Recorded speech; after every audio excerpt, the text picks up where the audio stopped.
Welcome to another episode of Whitetail Rendezvous, coming to you 6 days a week as we interview whitetail experts and hear their traditions and personal stories of the hunt. Learn more about the latest gear, discover proven tips, and the latest strategies so you can make your next hunt a success. Now, here's your host, Bruce Hutchin. This is Whitetail Rendezvous, episode number 187. On today's show, you'll hear from Mark Hammer of Ohio and Antler Action Outdoors. Mark is the proud owner and harvester of the Hammer Buck, which grossed over 260 inches Boone & Crockett, and with a net score of 554 and 1/8. It was the largest free-ranging whitetail taken in North America in the 2014-15 season with archery gear. Mark prefers to scout long range. Yeah, he sets up, uses a spotting scope, and he sees what's happening with the deer. He doesn't go near them until he's ready to hunt them. And one thing about Mark, he's really good at reading sign. Yes, he uses the skills he was taught by his father about being a great woodsman. Hey, listeners, don't forget to text 33444 Food Plot for your free Food Plot ebook.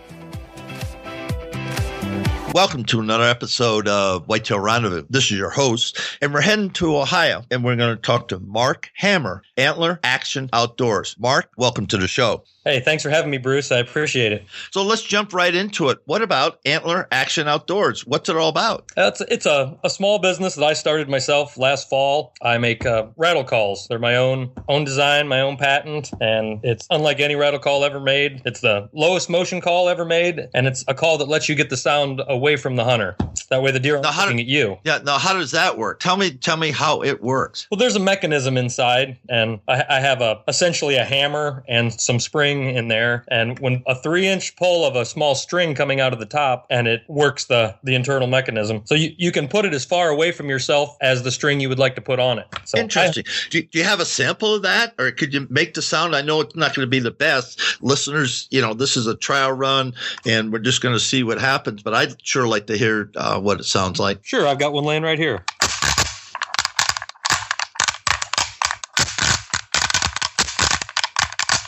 That was a couple pretty loud hits. You can make a variety of different volumes and sounds. So talk to me about your sequence. I hear a lot of stuff about rattling. People have, you got to do a sequence 5 seconds, wait 10 seconds, do another 10-second sequence.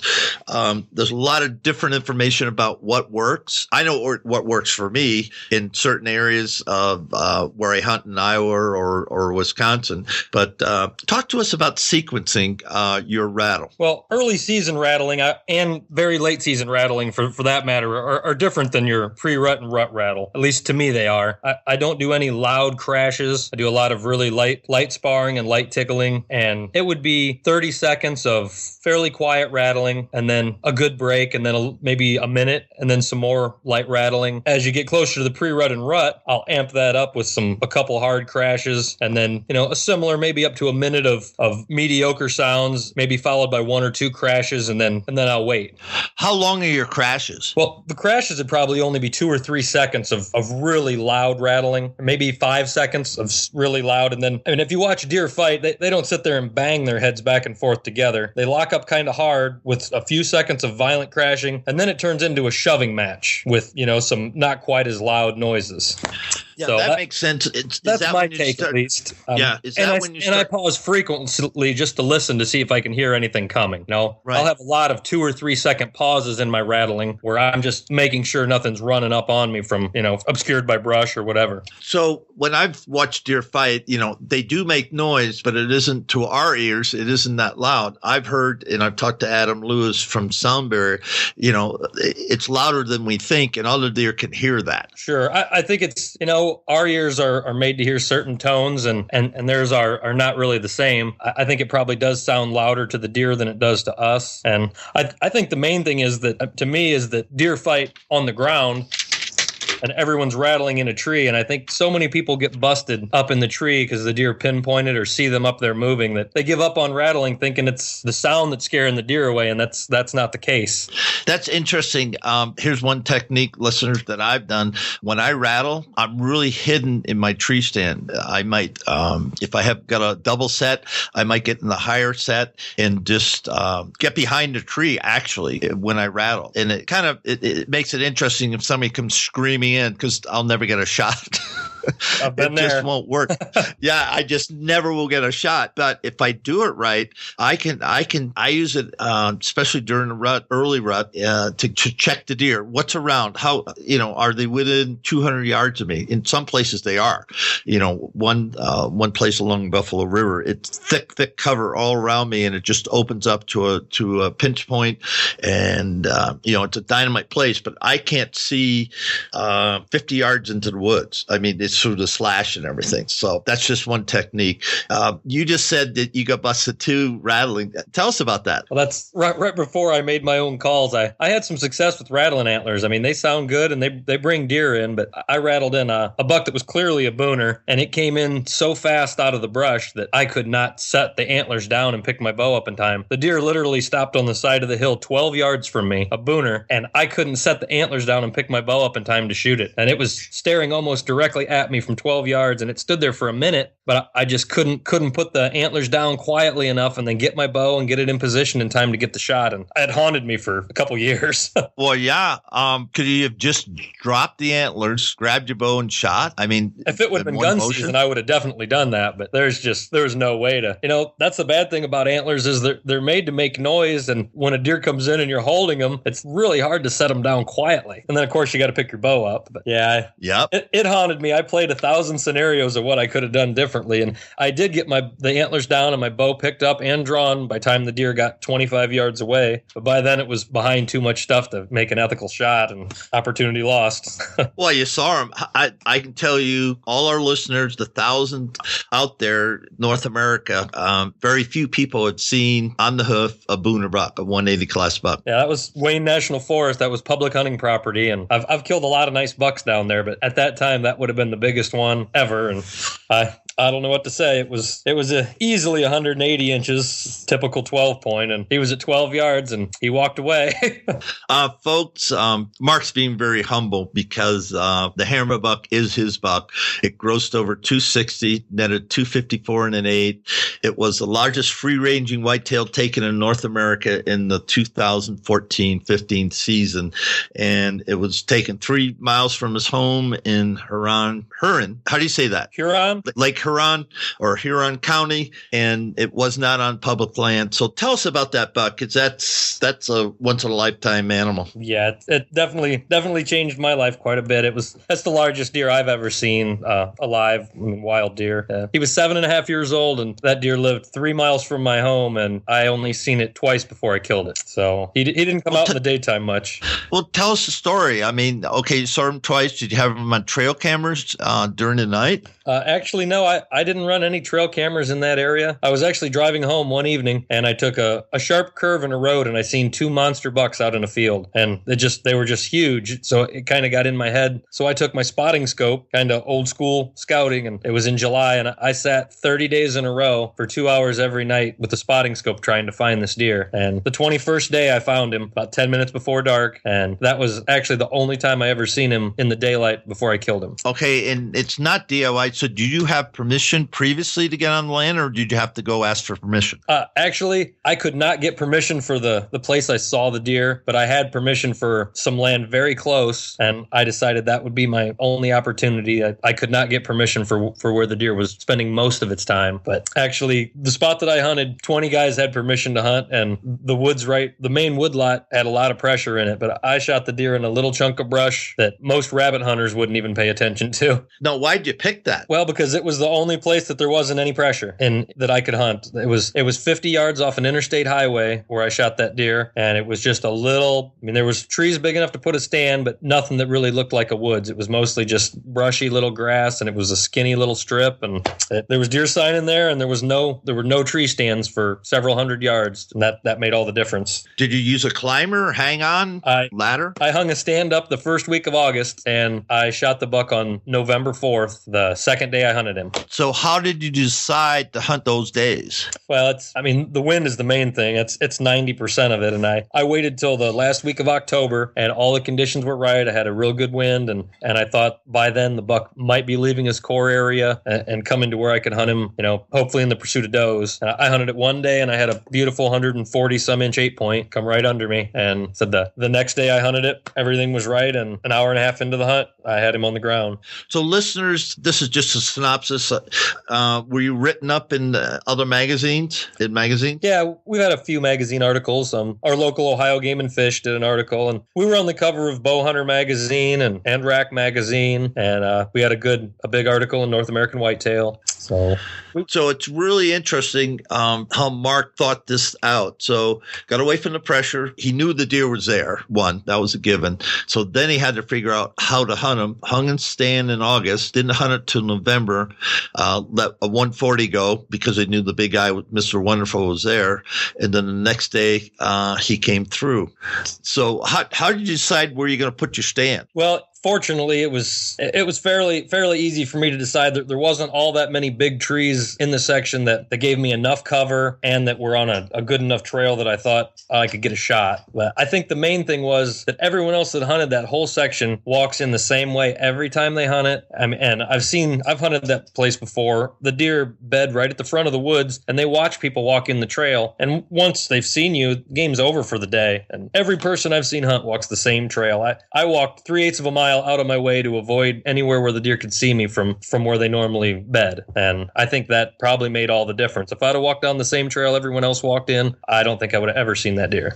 So there's a tip, folks. Anytime you go into the stand, forget the habit. Change it up, specifically on the wind, but have different pathways into there. Do not go the same way 2 days in a row. Do not do it. Mark, what's your thoughts on that? I would almost never hunt the same stand twice in the same week. So I try to make myself hard to pattern and keep the pressure on the spots really light. And everybody nowadays practices scent control, which is great. And I've talked to so many of my friends that, yeah, they spray down, they take showers, and they do all kinds of stuff. And then they go sit in the tree for 4 hours or 6 hours. And almost nobody ever sprays down again before they come out. And there you are just breathing all over yourself and building scent the whole time. And then you crawl down and touch everything at the base of your tree. And nobody ever thinks about being scent free again then. And I would strongly suggest people have a bottle with them and spray everything down thoroughly before you come down out of your stand. That's when you're going to leave the scent behind. You are a scent control freak, aren't you? Yeah, I have a little OCD about it. I've been made fun of quite a bit. Not quite as much since I got the hammer buck, though.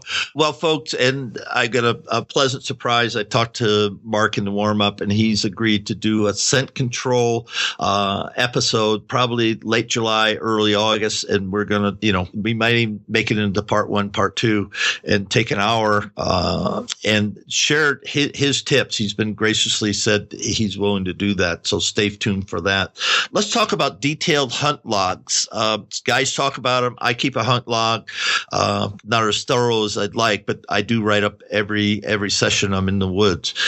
Talk to me about your hunt logs. Yeah, I admit that mine, when I look back on a hunt log, sometimes it's not as detailed as I would have liked either. You get caught up in the moment, you get busy and you forget, but I try to write the wind conditions, direction, wind speed, and temperature, and moon phase and position, and the number of deer sightings. That only takes 2 or 3 minutes to jot down, and if you look back and start paying attention to that, I think it really starts putting things into perspective. I mean, and you do the same thing with trail cameras. I mean, if you keep an accurate log of the weather and then compare your trail camera sightings to those conditions, you'll start seeing when those big bucks are actually intentionally going by there, and you'll start seeing it's not random.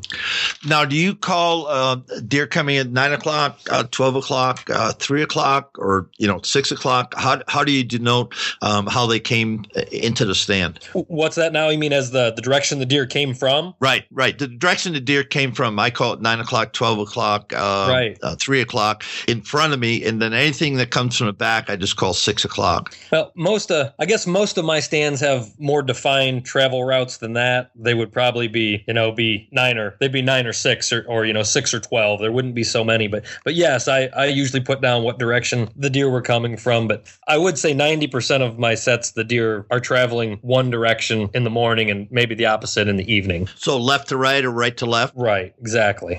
Folks, you might, I'm getting granular or micro on this, but it's really important because then you can combine the moon phase, the wind, the barometer, all these things you throw in. And if deer are coming one way or another with these conditions, then you can anticipate which way they should come from. Mark, your thoughts on that? Oh, definitely. I mean, the barometer is another thing that's, often overlooked, but, the wind is number one. To me, that is the primary of all is the wind. But then the barometer and the moon position, they have to be right there neck and neck. I know if you get a cold front moving in, everybody knows if it's been hot for a week and you get a cold front, the deer are going to move. But, the barometer will tell you a lot more than just watching the weather will. The other thing you do is you've got food plots on your family, but never have hunted deer there. What's up with that? Now, if I had hundreds of acres, I'm sure we probably would have. But I've had food plots for a few years now, and I had a 170-inch buck that was feeding there fairly regularly last year. And I only own 10 acres. I'm bordered by national forest property all around me. So, all my neighbors are trying to shoot them too. But I do hunt a few hundred yards off my property in the national forest ground. But I like them to have one place where I know they're safe and they can feed at their leisure. And I've got an 8-year-old son who's going to take up hunting in another year or two, bow hunting. And I'm pretty sure he'll be the first person to kill a deer off my property. That's great. And that's the hunting tradition. Talk about where your hunting tradition started. Oh, it has to be with my father.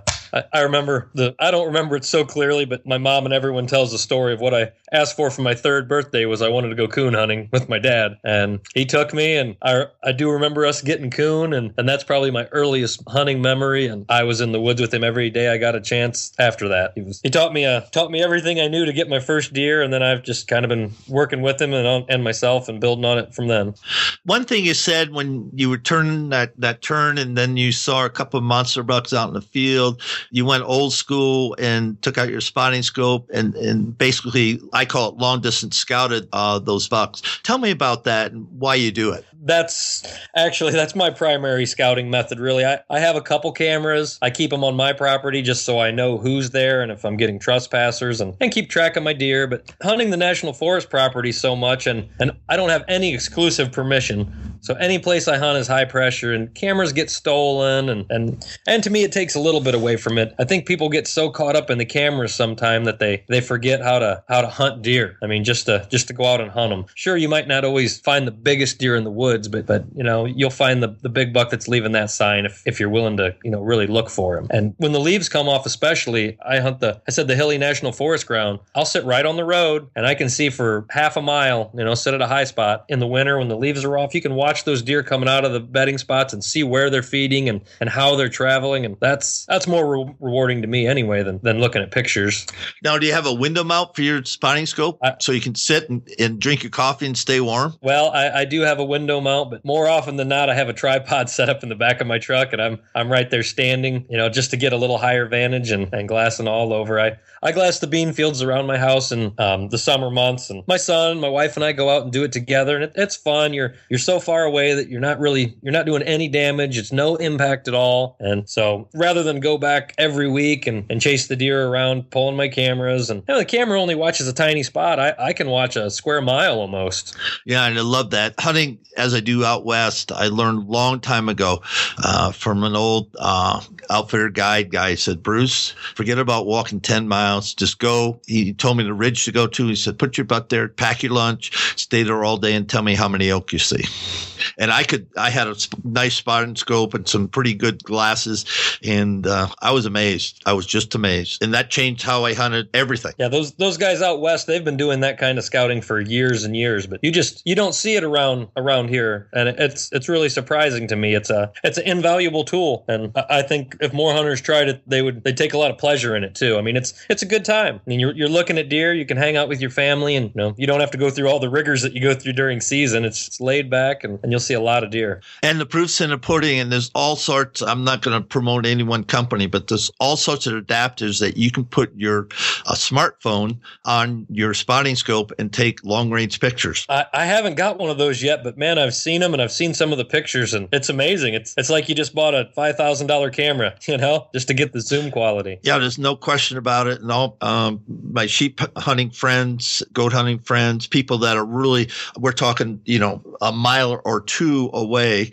they're spotting game, and they do that all the time. And I was with one guy, and I was just with him glassing for mule deer bucks, and he showed me a 200, put the camera, the phone adapter on, and took a picture and sent it to a guy that he had as a client, and the guy was there the next day, and the next day after that he shot it. So true story, folks. True story. In Colorado, I'm not going to tell you the unit, but it's a true story, and it's just amazing what technology can do for us. So don't overlook it. No, it's definitely come a long way. And like I said, I don't have a problem with the trail cameras. They're a great tool. I just haven't got into them as much as a lot of people do. And I said a lot of it's probably because if you put them out in the national forest ground, especially during season, you might as well just be donating them. Unfortunately, a lot of hunters just aren't ethical about that stuff, and not only will they steal your cameras if you got them in a good spot, then they'll know you have a great big buck there too, and that's almost worse. Yeah. Tell me why you DIY hunt all the time. It's just more satisfying to me. I've spent a lot of my life trying to become what I think is a fairly efficient hunter, and it just means more to me to go out on my own and do the work. And even if the reward's not as great, I know I earned it myself, and that just means something to me. I would love to have a large section of private property to hunt. Don't get me wrong, but I think I get more satisfaction out of that public land hunting than I could anywhere else. You really feel like you earned everything you get there. Hey, we're going to throw a little humor in there. Family humor. Talk to me about Mark and Mindy. Where the heck did that come from? Oh, that's an ongoing thing. Yes, my wife's name is Mindy, so we've heard about every Mark and Mindy joke there could be. Tell you what, the scent control section or little addition I do with you, that half of that time is going to be just me apologizing to her for what she has to go through every fall. Hey, rightfully so. And I've been married for 46 years, and my wife knows, when hunting season's coming, because she sees me morphing about, July something and getting all my gear ready. It depends on what I'm hunting, where I'm going. She says, could you just sit down and tell me where you're going to be, please? Yeah. The worst thing I make her do is every year around Labor Day, I clean our washer and dryer out with very thoroughly. And we only use scent-free Hunter's washing detergent from that point until the end of deer season. Every garment in our house is washed only in scent-free detergent and scent-free fabric softeners. Yeah, there's some tricks to that, and we'll talk about that, tips and techniques about, the options you do have for finding no brighteners, no scent, and it's just detergent. So there's some interesting tips on that, that's for sure. Let's just talk right now why white-tailed deer are your passion. Well, growing up in Ohio, I started out hunting squirrels and rabbits, and those things are great. I think every kid should start out doing that, and I still enjoy it. As far as a big game animal goes, whitetail is pretty much the only option we have, and I really don't think there's a better big game animal in North America to hunt. Their senses are almost unrivaled, and especially if you get a mature animal, and they're readily available. So I mean, it was a no-brainer for me to start hunting whitetail deer, and I fell in love with them, and I'd love to shoot some other species. I have an elk hunt planned for next fall, but it's going to be hard for anything anything to ever replace the white-tailed deer to me. They've got it all. Mark, it's hard to believe, but our 30 minutes are up. It's incredible when you get just talking about whitetails, and man, you got a great resume. You got a great background. So I'm so pleased that you were on the show today. Well, thank you, Bruce. I really enjoyed being on. Hopefully you'll ask me again someday if I wasn't too boring. No, it's outstanding. And before we go, do you have a couple of shout outs you want to give? Oh, sure. I'd love to shout out to Nick Percy and Killer Food Plots. They're the guys that keep all them big bucks coming to my property year after year. Someday I'll probably shoot one for them. And Conquest Sense, Evercalm, Doug Roberts, great product, and Lou Grace from G5, Grace Engineering. They make the best bows and broadheads on the market. I shoot G5s, and I've talked to them up there. They're out of Michigan, I believe. Yes. Is that correct? Yes, they are. And it's super people. So, hey, I'll give a shout out for G5s, and I've seen elk, bear. I haven't seen a moose taken with them yet, but I know from elk to bear to whitetails, they're deadly. Well made, well balanced, and you can spin them, and they don't wobble. They don't wobble at all. I've shot 28 deer in a row with my T3 from G5, and I've recovered every one, and I've seen all but 2 of them fall. So you'll never see me shooting another broadhead. I know that. Well, the guys from G5, and what's the guy you know there? Lou Grace is the owner. He's just a super guy. You'd never think he owned a corporation like that. He's as easy to talk to as you or I, and probably friendlier than me. Well, you've done pretty good here. And Mark Hammer, thank you so much for being a guest on Whitetail Rendezvous. Thanks for having me, Bruce. Anytime. It was my pleasure. Make sure you listen to the next episode where we hear about the deer truth from its author, R. Zaven Hauser. Don't miss the show because R. Zaven's got some really good tips for Vermont, New Jersey, and all around the New England area. So it's a not miss for you New England hunters. Thanks for joining us. Be sure to tune in tomorrow for another episode of Whitetail Rendezvous, where you can listen and learn from the experts so you can be more successful on your next hunt. Until next time, listen, learn, and succeed. Remember to text 33444 Food Plot for your free ebook